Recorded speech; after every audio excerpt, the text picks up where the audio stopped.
Hello, welcome back to the Starting Story podcast with me, Krishna Palmer. Here I talk to people all around the world who have an interesting story about their start in business and making money and doing what they love every single day. Today's guest is Nicky Wake. She has a very powerful story. She naturally is a serial entrepreneur and she is the founder of Don't Panic Project, which is a B2B awards agency that has been in operation for 20 years and does major awards ceremonies. But Nikki also tragically lost her husband in 2020 and she channeled her grief into creating two dating apps for widows and widowers. They're called Chapter2Dating.app and WidowsFire.Dating. After that, she also overcame alcoholism after entering rehab and is the creator of the dating app for sober community, SoberLove.app.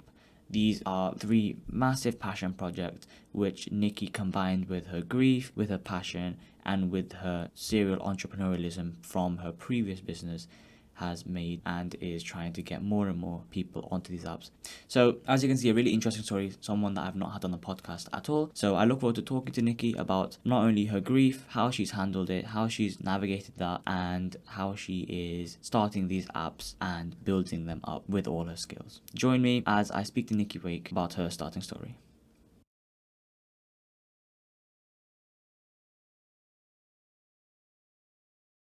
Nikki, thank you so much for coming on to the Starting Story podcast with me today. What an amazing story you have, and I'd like to talk a bit more about kind of how you got started in entrepreneurship and really what's going through your head as you're doing so. So, do you want to give a little bit of an introduction into who you are and what you do? Yeah, absolutely. So I'm Nicky Wake. I think I'm classed as what's a serial entrepreneur. So I currently I'm the founder and owner of two businesses. Well, three actually, three businesses. And I've worked for myself for over 30 years now. I think entrepreneurship is definitely in my blood. Amazing. And what are the three businesses you own and what do they do? Okay, no problem. So my firstborn business was Don't Panic Events, which is a event management agency. It's 20 years old this year, which is really quite incredible. And we deliver big corporate award shows all over the world. So we run things like the UK Social Media Awards or the US Search Awards or the Global E-commerce Awards. So a whole series of corporate award shows.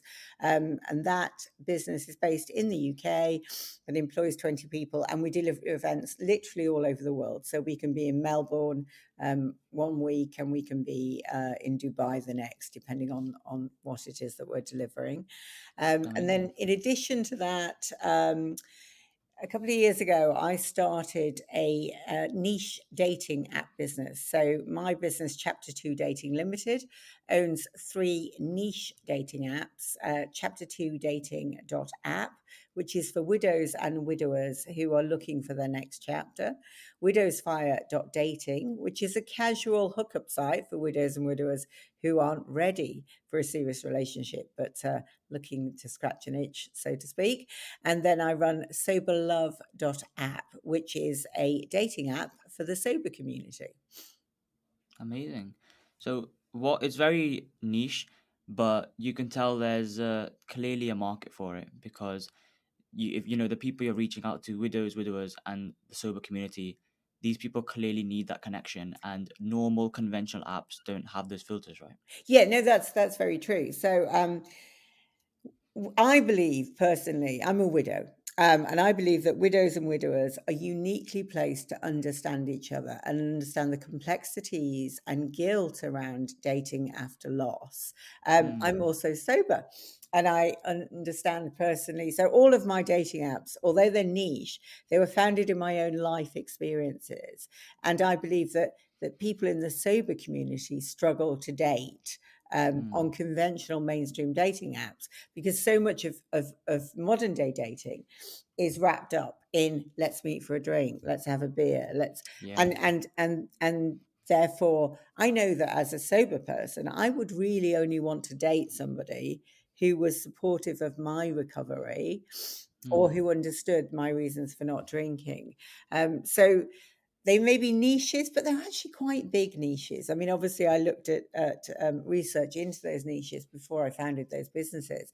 And there are 3.12 million widows in the UK. There are 15 million widows in the US. And all Okay. of my apps, the three apps, operate globally. So they operate in the UK, the US, Australia, and Canada.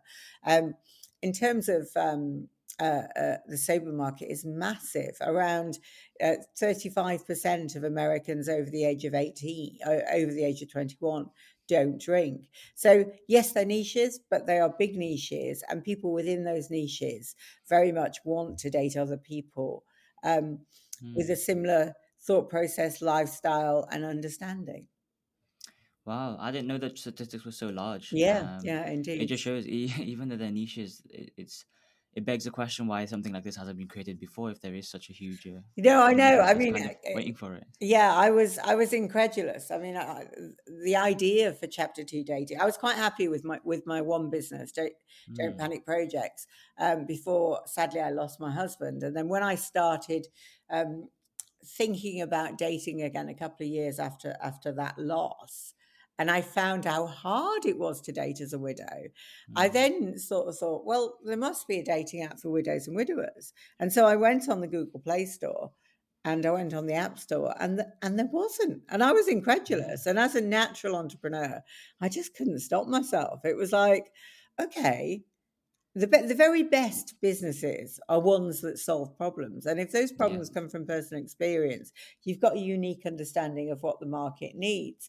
And as soon as I realized there wasn't an app, I thought, there's a real opportunity there. And obviously, I'd never really run a B2C business before. I'd only run B2B, which was Yeah. what my award shows were. But I did think, do you know what? I've faced the world's worst thing, the hardest thing in the world, which was losing my husband. So how hard can it be to launch an app? And the phrase "chapter two" is used really widely in widow circles. It's a phrase used by widows to describe their next significant relationship. So as All soon as right. I found I could have the domain, it was almost like it was meant to be. Oh wow. Okay. I didn't know yeah, until I read up about you. I didn't even know that chapter two existed. But it just goes to show, right? It's like once you're in that circle, then you kind of get exposed to that term. Yeah, Um. it's like an y- emotional shorthand. Widows just know what it Yeah. means. It's great. Exactly. No, so because a lot of this story uh piggybacks off the loss of your husband, which is a very sad thing to for anyone to go through the loss of a partner. Do you want to talk a bit more about that? Because I've obviously seen some things from your intro. So let's say I have 40% understanding.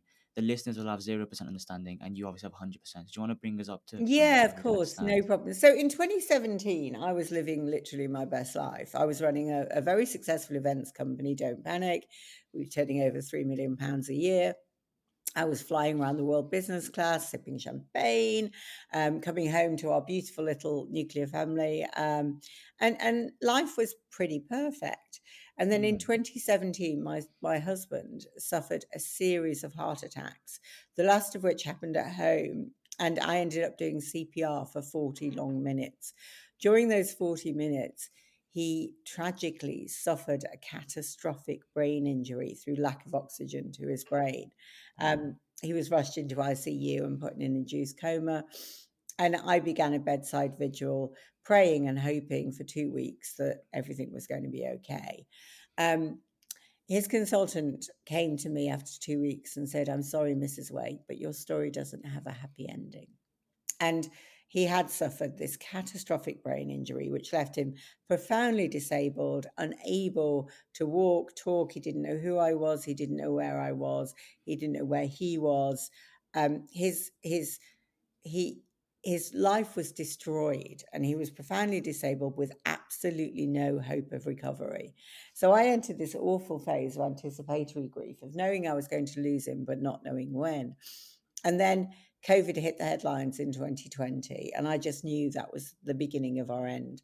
And so on the 17th of April 2020, we lost Andy.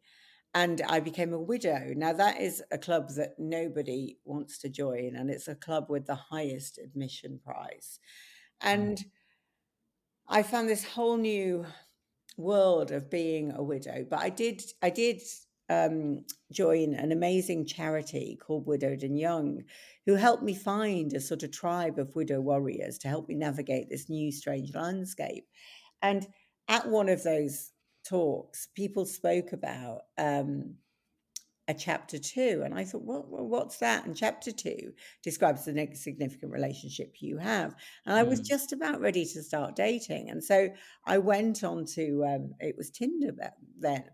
And my goodness, online dating had changed from when I did it back in my 20s. Dating in your late 40s is a very different animal.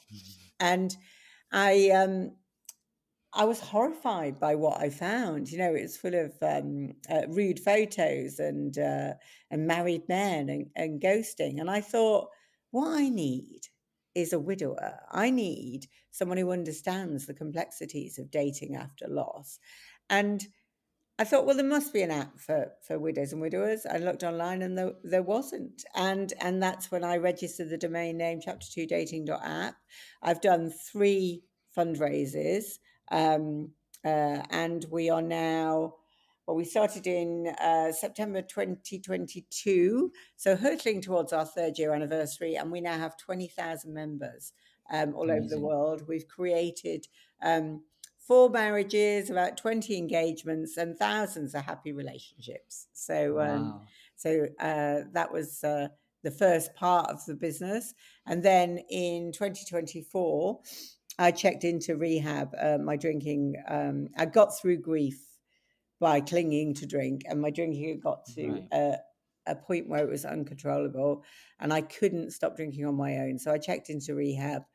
When I was in rehab, I was handed a leaflet that said sober sex. And I thought, I don't think I've ever had sober sex. How do you Mm. date as a sober person? And then I realized the complexities of dating as a sober individual and thought, well, it's okay because I can join an app for sober people. And there wasn't a dating app in the UK of any Yeah. credibility or worth for sober people. So I founded SoberLove.app. 3 days into rehab, I set up the domain, and then we actually launched a couple of months ago at the end of March, and we now have over 2,000 members on that, and around 50 new members joining every day. Yeah. So you have one of the most, the most difficult and powerful stories really that I've heard. One of the most definitely on my kind of guest list that's been on this podcast. Yeah.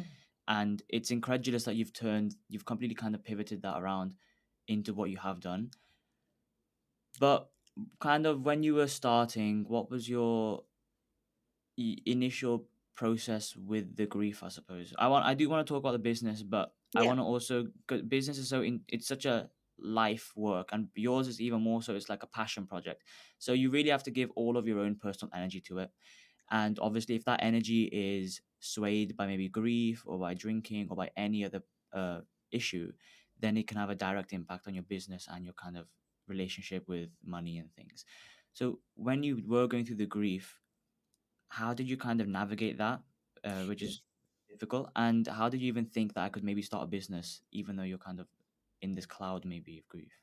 Yeah, I mean, I think I'm kind of quite strangely wired, to be honest, because I what I did was I took the grief and I Mhm. channeled that pain into purpose. So for me, creating something meaningful and beautiful out of loss was almost a good legacy to Andy. You know, I'm driven by I genuinely think if I can help other people find joy and love, that helps me make sense of my loss. So I channeled that anger, that grief, that pain into creating something positive. It was almost like I Mm. won't let this kill me. You know, Okay. if I knew if I could get through the loss of Andy, it would make me invincible. I've always been a workaholic. I've always worked 24/7. I'm hugely driven and hugely passionate about what I do. And chapter 2 gave me a new reason for being. I mean, I think with Don't Panic, I set Don't Panic up with Andy. So a lot of that business every time I walk into that business, he's there. He designed the logo that we still use, Oh, and I yeah. needed to create something that was my new chapter, that wasn't around finding love for me, because I argued that I'm probably still not ready for that, but it was about finding a positive outlet for pain. And I genuinely believe that chapter two, and then setting up Sober Love, saved me and has given me Oh. that reason, to get out of bed in the morning and to find new focus. And it is a passion project, and it's driven through passion. And I think that's helped me find investors in the business, because people can see that passion and that belief and that strength and that vision, that I'm determined to create something beautiful out of pain. You know, loss and grief doesn't have to be the end of the story. It can be the start of a new chapter. Amazing. Well, I'm glad you clarified that up, because that is a particular way to deal with grief, which is to just throw yourself into action and do something. Yeah. Otherwise, you just let it consume you. But the other Um, option was sit in bed and drink red wine, and I tried that for a bit, but it wasn't very conducive. there we go. Exactly. Okay, so uh, thank you for kind of giving us a basis and understanding of kind of what happened at the beginning and why you did go into business, and you thought that, let's look for dating, let's look for sober dating. Nothing exists on the market. Let's create something of my own, and you did so. What was that process like? Create something like that, which is because you were previously doing like corporate events, right? Which is Yeah, you're I mean, it's you're organizing something. There's products involved. There's like suppliers and stuff like that. But now you've gone into a very tech business where you're just creating like a service thing. There's no actual product. Was that any different for you? Yeah, I mean, it was a huge learning curve. I mean, it's a big pivot, obviously. I'd never Mm, run an app before, but I had. I run a lot of my awards are in the digital and tech space, so I've been around the startup world quite a lot. We run the UK Business Tech Awards, for example. I ran the UK App Awards.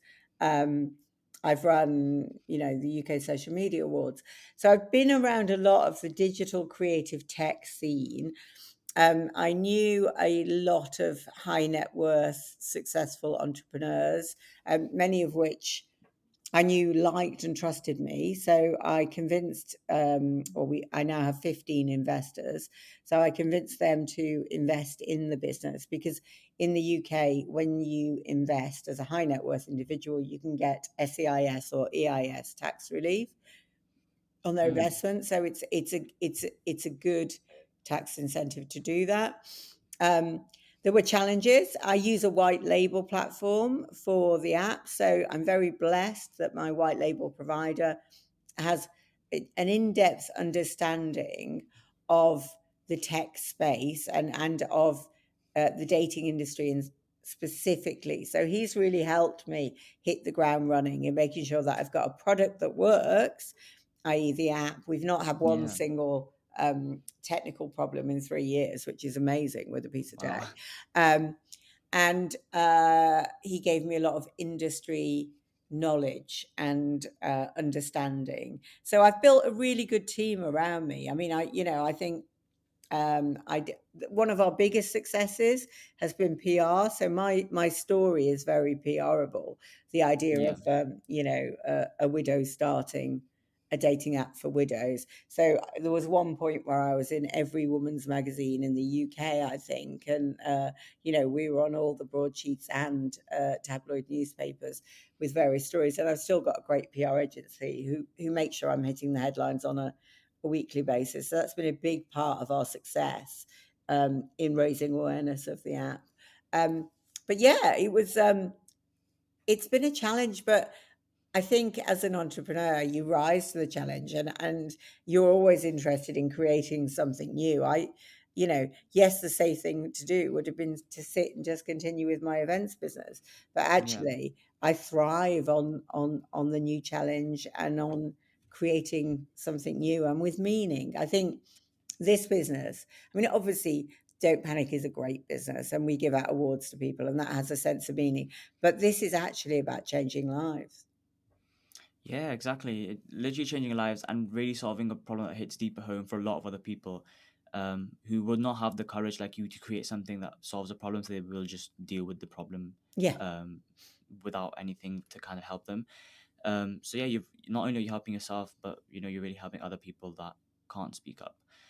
Um, the way you've just described starting these businesses, it was almost like a very navigable procession of events. I doubt it was like that when you were in the process, right?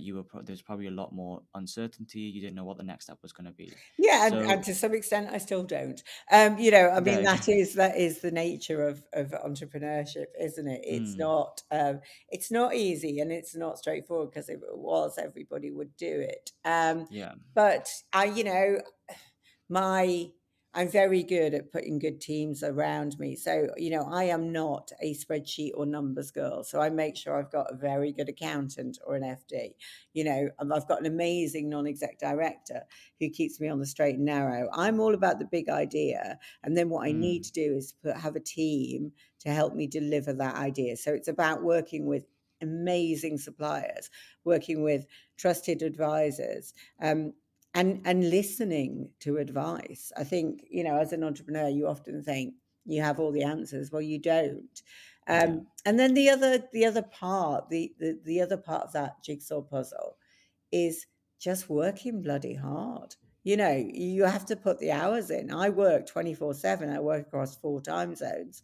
I've got 12 different email accounts at the moment. And gosh, and that is just, that's just bloody mindedness and hard work that gets you through that bit. But mm, I thrive on it. And that's, for me, um, the business has been my lifeline. yeah, yeah, of course. So then, what was your hardest part then of setting up this app-based business? I guess the hardest part is always investment. So to launch a B2C business, so when I launched Don't Panic B2B, Yeah, that just grew organically over the years. I didn't raise any money.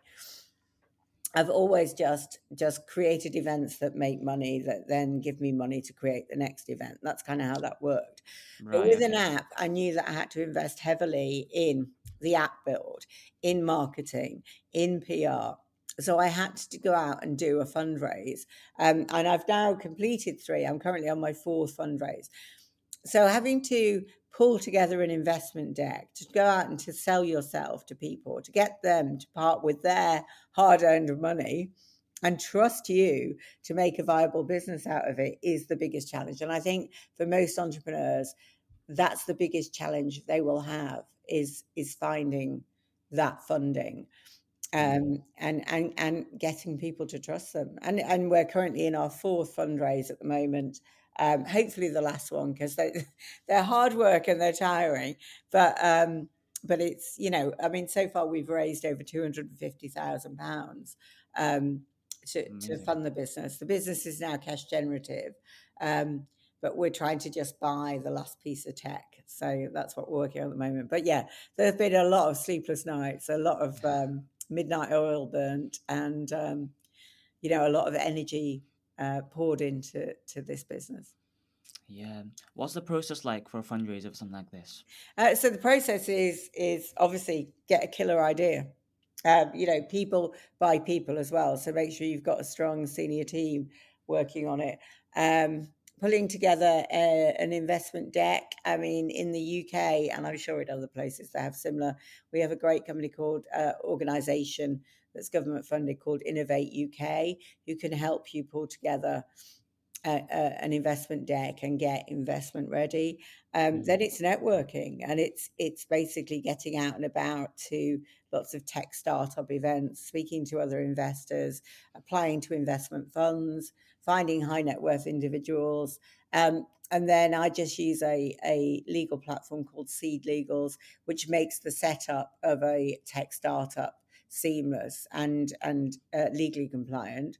And mm, you need to apply to, in the UK, HMRC, um, for EIS and SEIS clearance. So what that means is if someone invests £10,000 in my business, they get £5,000 tax relief off their next tax bill. All right. So if you're a higher rate taxpayer and you're paying 40% tax, it makes absolute sense that instead of paying 40% tax, if you can offset some of that tax by investing in businesses, not only are you making investments, as long as you make them wisely, because Yeah, obviously, yeah, the business has to succeed for you to recoup. of Um, course. and the business also has to have an exit plan, because if you're investing in a business that doesn't have an exit plan, then you're never going to get your money back. But obviously my exit plan is my plan is to build for the next 3 to 5 years, chapter 2, to, a sizable database. We're hoping to get to 250,000 members as an Mm, example, and then sell to a large player like a Bumble or a Hinge or a Match.com or someone of that nature. right. Okay. So your exit plan is to kind of almost integrate with these big companies, Well, and then you could is become for like one a of side those thing. big companies to buy me. The big players, so Match.com as an example, own Yeah. the majority of the dating sites that you Mm-hmm. see. So they buy dating sites, and they like niche dating sites because they're niches that they won't fulfill through their current portfolio. Yeah. Okay. Okay. So that you can almost advertise to other investors, like say, look, you get tax relief, you Yeah, can still invest. It's almost like a win-win to some extent. yeah. Um, but in that process, would you say that the networking part is the thing that takes the most hours, or is something else? It's a combination of both. Putting together a decent investment deck is time consuming, Okay. because you need to make sure your figures are credible and believable and achievable. You need to have a good story and narrative that runs through it. But yeah, networking is key. Without my network that I've built over the years, I wouldn't have been able to raise the funding I've got. Mm. No matter how good the idea, I think you have to have the network to be able to secure those meetings. Right. Okay. So when you go to these kind of meetings and you're trying to pitch your idea, you're trying to get attention, how do you do so? Because Well, otherwise, these meetings, I've been to some, uh-huh. and they can just become a pool of people just doing elevator pitch after elevator pitch. You can almost detect it, right? How do you Yeah. cut through that? Yeah, I mean, making sure you're going to the right meetings is the first one. You don't want to be pitching to a room full of startup founders who are also looking for cash. You Yeah. need to Yeah. make sure that you're, where possible, actually get yourself on a panel, or, very often these things have sort of Dragon's Den style, or Shark Tank if you're in the US style, pitching competitions. If you can get yourself on those, that's important. Um, uh, Ask your network. So I have, sort of 14 investors. I ask them to recommend me to any high net worth individual friends that they have to get one-on-one meetings. Another option is to look at something like crowdfunding. So we're about to do an e-shot to all of our members, and many of our widowed members are quite wealthy individuals, sadly, because they've had life insurance. Mm-hmm. And they're looking to make sensible investments, and if they believe in a product, they may well invest in that. So out of my 14 investors, 5 of which are widows that I've met through my widowed network. So you have to think very creatively about who would want to invest and why they'd want to invest, and go to things like, I mean, in the UK, we have things like, one day tech conferences, or two. There's something coming up called Ideas Fest, which is Mm. like they're describing as Glastonbury for business. So Oh yeah, I saw that. going to those kind of events, you will meet other investors. Get as networked as you can with any investment organizations like Innovate UK, or any kind of startup hubs. Get to events at your local science park, anywhere where there's a startup culture, and just meet as many people as you can.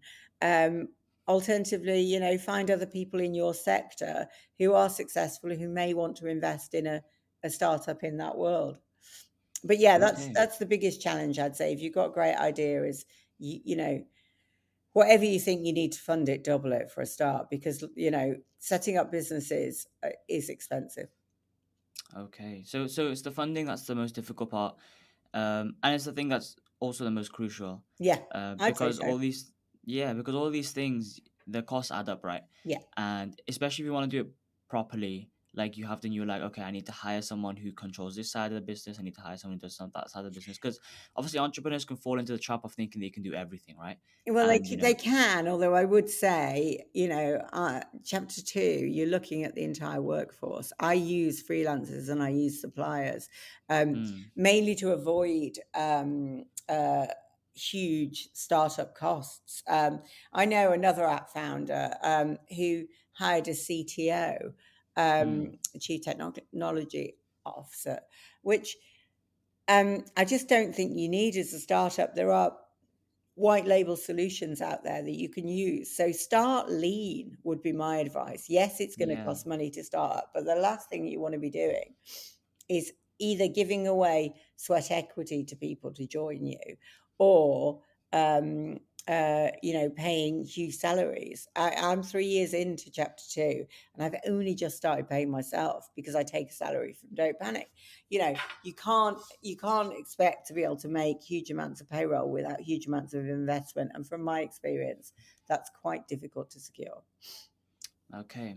So for you, how do you manage your daily schedule then? If you've got three businesses, you've got 12 email inbox. I can't even imagine how what a mess Yeah, that I must get up be. early and I work late, is the honest answer. And I was going to say I never take holidays. I travel all the time, but I work continually while I'm away. So I am a workaholic. I'm probably not a good role model to look at, but I'm on 24/7. And um, I spend one day a week in Don't Panic. I've got Don't Panic after 20 years. I've got that to the point where it doesn't need me daily. Okay. The team are fantastic and check in with me on key important decisions. But really, the business is in very good hands there. The rest of my time is dedicated to meetings and stuff for chapter two, really. So yeah, but I'm continually online checking. I was checking registrations at midnight in bed last night. Yeah, that's just how if you're in tech startup world, that's how you need to behave.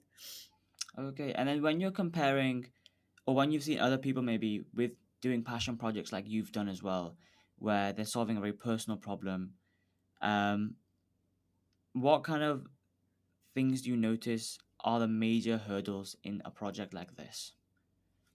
I think probably the major hurdle is financing it. Um, I would Right. say that's probably the biggest because if it's a passion project, you've got the drive, you've got the ambition because it's something you believe in, um, and then just I suppose not being too emotionally connected. You need to make sure that if you've got a passion project, that it's a viable business. Hmm. That it's not that it's something that's gonna recoup a return. Okay. And another thing I want to do is, when you've got a passion project or something that's very personal to you, you can almost go into it thinking that you're solving a problem when actually there's not that many people that need the problem solved. So you obviously did some, like you were saying very early on, you did a little bit of like market research per se to make sure that the people you're creating these apps for do exist and there's a market for it, rather than no one being interested. Is that something that's very important to do, to make sure Well, you're at least reaching out to yeah, people? you need to make sure that there's an audience there and that it's wanted. But I was very well networked within the widow community. And, I was going to widow meetups and uh, uh, the kind of annual event for the charity I was involved with. And I chatted to widows there, and universally it was like, yes, this is needed. Mm, So yeah, I didn't go out and survey 1,000 widows, but I knew anecdotally and personally there was a gap in the market. So it's about identifying that gap, validating that gap, and then delivering a product that services that gap. amazing. Well, as we kind of come towards an end, where do you see this going in the future? So you've told me your kind of end goal, the exit strategy, but how do you even see growing this to 250,000 members? We're investing in some new marketing software at the moment. which will help massively with our SEO. So that'll be a big drive. Continuing with our PR and marketing, we're looking at adding a series of chapter two widow retreats. So we have a kind of travel arm to the business. Mm. Um, it's about growing. I mean, where we would expect to grow, double figures every year is kind of what we're looking at as a minimum to grow the business. And it's kind of like a snowball effect that, once one widow has success on it, they tell another. The PR stories amplify the success of the app. And running alongside that, I've set up two community interest companies, which are wider widow support network and a wider sober support network that extend beyond dating. So give us an opportunity to be at the center of conversations Mm. around the general topic, not just the dating aspects. Okay. And when you're doing this PR, what kind of strategies work for this and what kind of strategies don't work for this? Well, PR, I just use a very good PR agency. Okay. PR is a bit of a dark art. You need to know what you're doing. You need to have great connections with the media, and you need to know what's the saleable story, what's in the zeitgeist at the time. So hire if you're trying to launch a B2C product to the mainstream, you definitely need PR. PR has been one of our most powerful tools. And I'm blessed with a very good PR agency. So I would suggest that's an important part of any kind of launch strategy. Okay. So you've got the agency, so the agency kind of handles it Yeah. all and they kind of make sure that you're attending events, you're doing things that are going to be fruitful and beneficial to you, right? Yeah, absolutely. And, I love doing media stuff. So, I appear on every podcast I can. I do a lot of public speaking. I love being on TV or radio, talking about anything to do with being widowed. There's a brilliant press service called Editorial that you can sign up to, and they everyday journalists post on their subjects that they want to talk about on their shows or whatever, or in an Oh yeah. article asking for experts. And I make sure that I have alerts set up for anything to do with sobriety, anything to do with widowhood, anything to do with grief, anything to do with loss.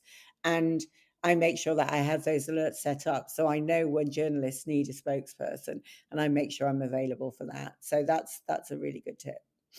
Okay. Well, I don't think I've realized just how much PR is, how much you kind of emphasize PR Yeah, to PR's get your name. huge. But as you said, if it's B2C, you need it, right? Yeah, Because much B2B, more so than B2B. B2B, hmm, you can achieve an awful lot through LinkedIn and direct messaging. yeah. With B2C, you just don't have that, and we don't have the kind of budgets that big brands have to advertise on TV, and also the way people consume media these days. Another thing we've done quite successfully actually is influencer marketing. So with Sober Love, we go out to micro influencers and give them 6 months free membership if they do a TikTok about Sober Love. That's not quite so relevant for the widow market, but if you can get influencers to talk about your product, that could be a game changer too. Mm, okay. But obviously, for the normal person starting a business, all this PR stuff is very complex, and you won't always have all the connections. And you could actually just keep on trying to do it yourself, but not really get anywhere because maybe you followed a dead end or went down a rabbit hole. Yeah, I mean, I think the reason we've done so well on PR is because of my story, Mm, because it's got a huge human interest angle. Um, you know, it's it it's got universal themes of love, death, loss, grief, and without those, we wouldn't have achieved it. You couldn't just get the press that I've achieved by saying I'd launched a sober dating app. You yeah. have to tie in my personal journey and my story and how I got there to make it of interest to the media. So yeah, I'm not. I think possibly my businesses are unique because they're tied to my personal story, but it depends what business people are launching. Yeah, of course. That's what makes things all different, right? Hmm. And you've been running businesses for over 20 years. Over 20, yeah. Well, before that, actually, I mean, I started my very first business when I was 19. So Okay. So how has your kind of perception and the way you manage a business changed from then till now? Well, I'm a lot more professional than I used to be. Um, I now hire good people. I now know how to manage people. It's been some hard lessons along the way, but Mm-hmm. everything I've done has ultimately turned out successful. So I must be doing something right. Yeah. But yeah, I mean, God, when I first started in business, I don't even think we had the internet. It was a very different world to the one that we're working in now. But for you particularly, the way you kind of lead, and maybe let's say a problem presents itself, have you noticed in yourself you might handle it differently now than you would do Well, yeah, before? I mean, I think that's the benefits of age, isn't it? That you can behave a lot more with a lot more rationale than perhaps I would have many years ago. I know if we're having a difficult month cash flow wise, that there are ways and means around that. I know if I've got a staffing problem to get professional HR advice and to deal with that. Yeah, I mean, you learn a lot in business along the way, and what used to feel like a mountain is now a molehill in terms of problems. Okay, amazing. Well, Nikki, again, thank you so much for My coming on. pleasure. I said from the beginning, your story. I've not had anyone like you on the podcast before, because it's like a very perfect, passionate. I mean, I assume this is why it's all PRable, because it's very followable, and it of course you went through something tragic and awful, and no one should have to go through that. But the way you, as you said yourself, just gone, that action is what solves the problem for you, and action is what keeps you going, and action is what kind of allows you to distract yourself from maybe the grief you were going through. It's very powerful, and Thank you. it's clear to see you followed that, because after something like that, which many people would just be like, well, that's me over, that's an awful thing to happen, you almost use that to springboard into helping others, and that's what gave you the light and the positivity to continue. And it's amazing to hear that you are now helping others. You've got thousands and thousands of people on these apps, amazing success stories all around, Thank and you. clearly you're doing something that is changing lives for the better, because without you, these people would have had no one to go to, or they would have had to go to the conventional dating apps, which, as you've seen, are just full of not what you're looking for Exactly. nonsense. And so you've done something that has really truly changed people's lives, which, I mean, that's got to be the biggest motivation for you as well, right? Indeed. Yeah. No. Thank you very much. Yeah. I've turned pain into purpose, and hopefully given Yeah. myself my next chapter. Amazing, amazing, yeah. And your entire ethos of like work hard, entrepreneurship. You've always been kind of this workaholic, someone who is striving for more, is able to handle stress, and if there's a challenge, is able to view it as just there's always going to be challenges. We have to figure our way through. We can't let this stop us. Exactly. Which is as well a very powerful ethos to live by, because that's what's going to get through everything, every single hurdle. And as you said, after years and years and years, what felt like a hurdle 5 years ago, 10 years ago, now is nothing, because you know how you can surpass it before, and you just whittle it down to the point it's easy. Um, and another good thing you mentioned was, which I've never really heard too much, is about the effect of PR and just how important it is, Yeah. especially if you're reaching out to just customers, to consumers. Then you need to some extent, depending on your budget level, involve yourself with someone that can help you with PR. So that could be a freelancer, Definitely. maybe, if you've not got the money, or if you've got the money, then getting an entire agency to help you out. Something where at least someone guides you. Because otherwise, I think without someone guiding you in PR, you can easily go into the rabbit hole of like, I'm just going to do loads of social media. Yeah. But social media might not be the right thing for you. Or you could say, I'm just going to do loads of email marketing, or I'm just going to do loads of, I'm going to attend events. But unless you know what works for you, and unless you've had that kind of holistic view that someone's come in and seen, you won't know what works, and you might just be wasting time and money on something that isn't perfect, really. Yeah. Yeah. Indeed. Yeah. Well, Nikki, as a final question, what would you say to someone who is going through a very tough time? It doesn't have to be grief, but tough time anywhere in any situation, but wants to bounce back. What would you say to them to kind of encourage them to do so? I mean, I think it's around realizing that this tough feeling where you are now will pass. There is hope for the future.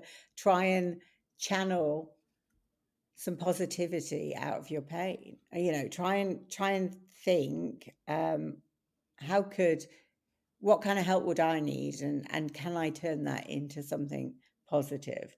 And and yeah, I mean, not to give up, I guess, is probably resilience is key in business, I think. And yeah, business is tough, and there will be dark days, but there is light and there is hope. You've just got to keep pushing through.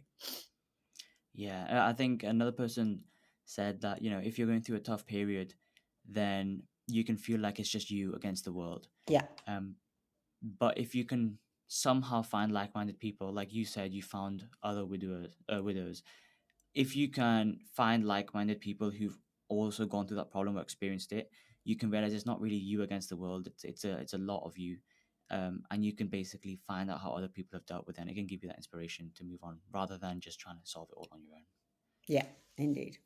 Amazing. Well, Nikki, thank you so much for coming My on to Starting pleasure. Story podcast, sharing such a nice story, and giving some really good advice into how someone can run a business, how someone can bounce back from any setback they've had in life, and Thank ultimately you. how you can continually find motivation in what you do and help others for positive outcome.